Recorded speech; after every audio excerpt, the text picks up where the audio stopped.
Radio Afrique Santé. Radio Afrique Santé. On est là pour vous, de l'autre côté des ondes. Le journal Erwan Oliyide.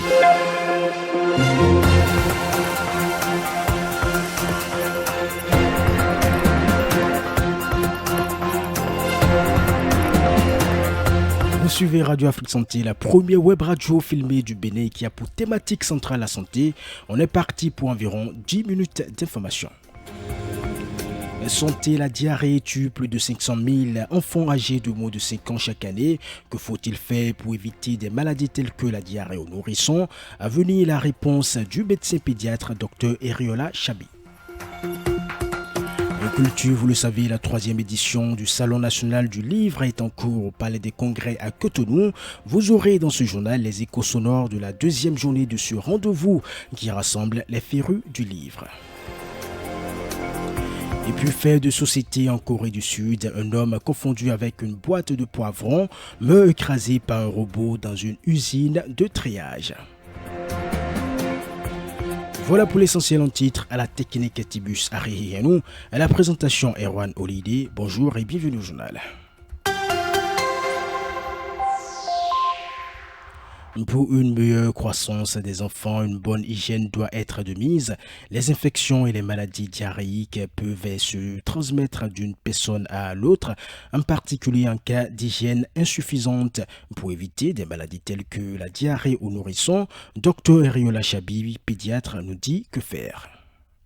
La première mesure, habitude que devrait avoir les mamans en cette période, c'est vraiment le lavage des mains. D'abord leurs propres mains et ensuite les mains de ses enfants. Couper les ongles de l'enfant et de la mère. Ça n'a l'air de rien, mais les ongles sont le premier lit de germes qui nous entraîne le plus de diarrhée. Et de tout, même si c'est la nounou, voilà, il faut penser à couper les ongles de tout le monde et à prendre le lavage des mains correct. Il suffit pas d'aller mettre de l'eau pour rincer la main pour dire qu'on a lavé, on s'est lavé les mains.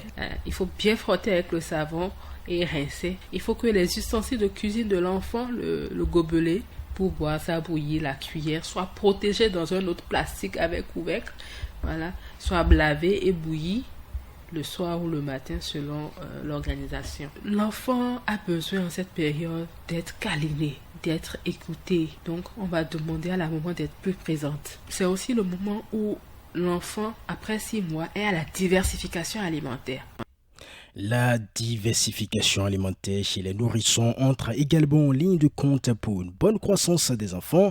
Les différents aliments à donner aux enfants dans la période de leur accroissement avec Dr Eriola Chabi, pédiatre. Donc, une maman dans notre environnement doit être en train de faire de la diversification alimentaire. Pas introduire les aliments trop tôt ni trop tard. À 6 mois, on va commencer avec des bouillies légères. Aussi au Bénin, on commence avec la bouillie de maïs qu'on va griller d'abord. On va faire une bouillie légère de maïs qu'on va donner à cet enfant à la cuillère.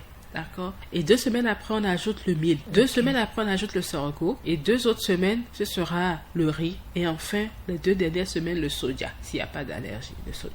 Après céréales, on va apporter les fruits et les légumes. Le simple légume qu'on a, c'est le nénoui. À 6 mois, on va faire à des mains là, simplement avec du sel. À 6 mois. Vers 8 mois, on va ajouter des protéines, le doivie écrasé. Parce que c'est riche en calcium, c'est bon pour la maturation. À 6 mois, toujours, le premier fruit à introduire, c'est la banane, qui est riche en calcium également. Donc, ensuite, on introduit très lentement le plat familial. Donc, d'abord, les fruits, les aliments moulus, genre les purées. Et ensuite, ce sera des petits morceaux. Après 9 mois, 1 an, ce sera des petits morceaux d'aliments.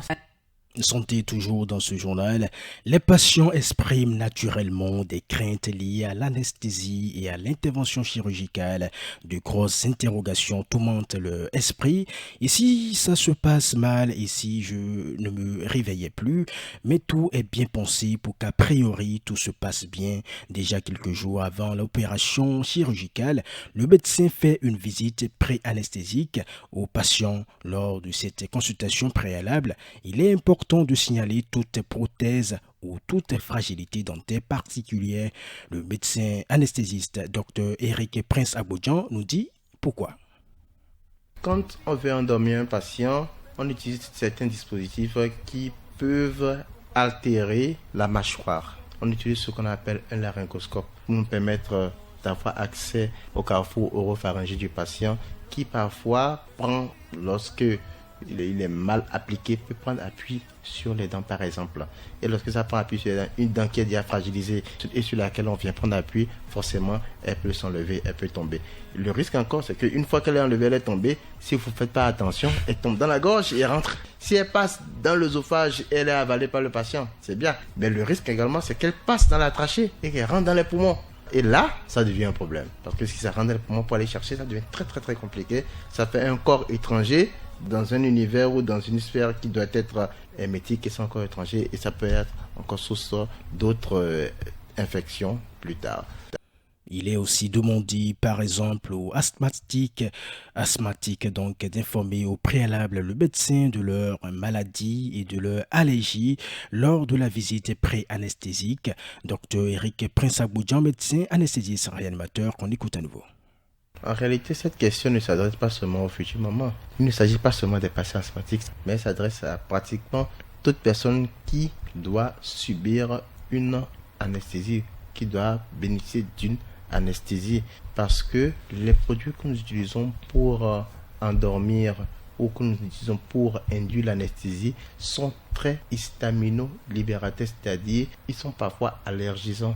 Et la manière la plus simple pour l'organisme de traduire les réactions allergiques, c'est par des réponses respiratoires qui s'apparentent très fortement à de l'asthme. Si cette patiente est déjà asthmatique, ça ne va que exacerber ce qu'elle a ou la pathologie dont elle souffre. Donc il est important que le médecin soit informé de la pathologie dont souffre le patient qui doit bénéficier d'une anesthésie. La 3e édition du Salon national du livre est en cours au Palais des Congrès à Cotonou et là nous parlons culture portée sur le thème « Quand la mémoire nourrit la création littéraire ». Le Salon national du livre s'étend du 9 au 12 novembre 2023. Outre les acteurs béninois de la chaîne du livre, l'événement connaît la participation des férus de la lecture venus du Cameroun, de la Côte d'Ivoire, du Gabon et du Togo. Tous les acteurs s'y retrouvent donc pour communier autour du livre et exposer au public leurs différentes œuvres. Dieudonné, président de l'association professionnelle des éditeurs de livres du Bénin, salue l'initiative et invite le public béninois à faire un tour sur les lieux.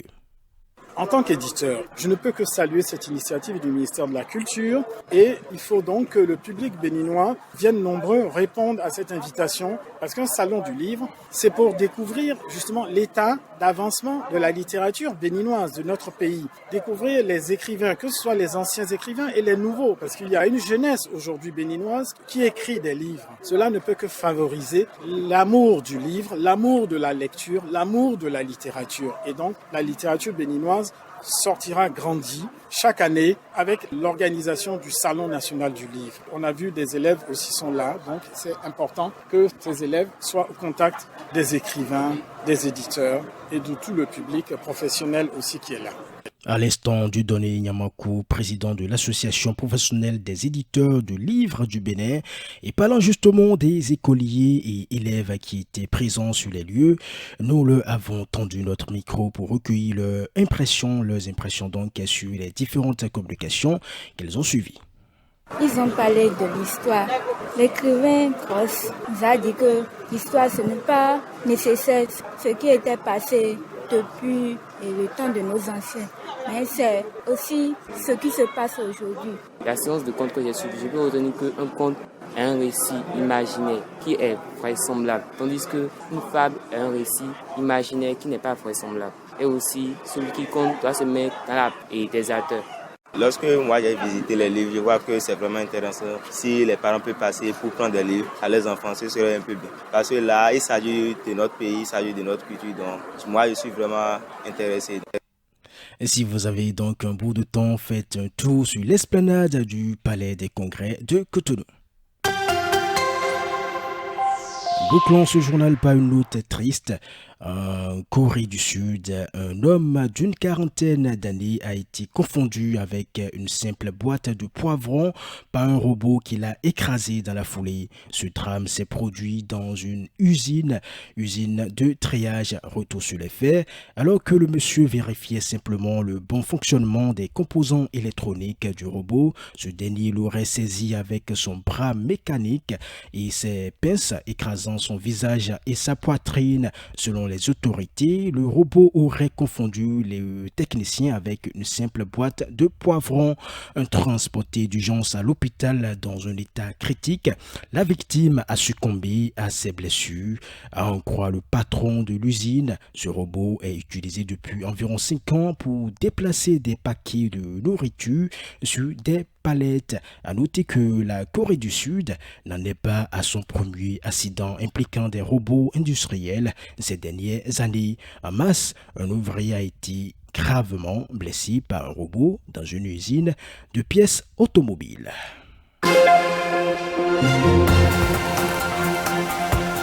Et voilà qui met un thème à l'info santé de ce vendredi 10 novembre 2023. Bon repos à tous.